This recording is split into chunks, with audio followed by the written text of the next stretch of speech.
A newcomer to world rallying is Frenchman Francois Delacour, making his first attempt at the RAC.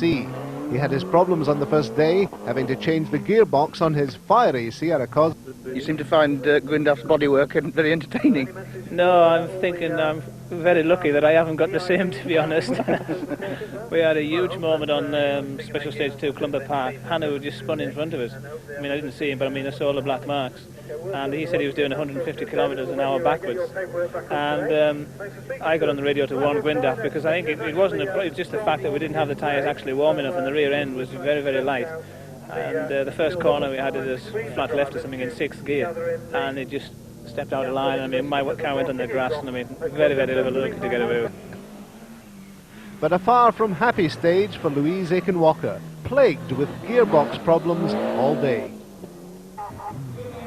Further down the table, Malcolm Wilson, with a very aggressive drive, managed to hang on to his 8th place overall by returning a fast 3 minutes 39 seconds. A time that was precisely matched by his Ford teammate, Gwyndaf Evans. Despite a somewhat damaged car...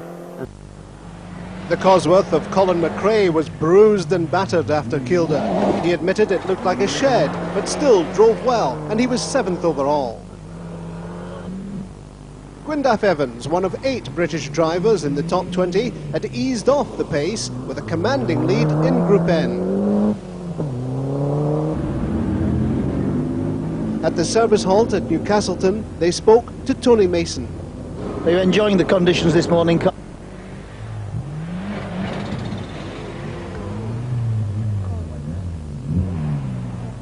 Scotsman Colin McRae is no stranger to problems. This was just one of a whole series which had left the Cosworth showing distinct signs of wear.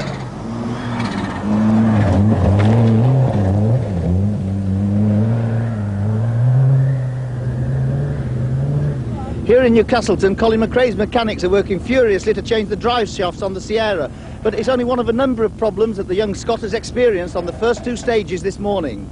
Went out the first service towards the first stage this morning, and we'd only had rear wheel drive, so we had to come back to the service. The gearbox was broken, we put another gearbox in, went into the stage, then it jammed in 4th gear, and then halfway through the stage the engine started misfiring, so it dropped quite a bit of time. Despite all of that, his 6th place was the best British result since his father Jimmy finished 3rd in 1987. Just outside the top 10, but with a superb win of Group N in his Cosworth, Gwyndaf Evans.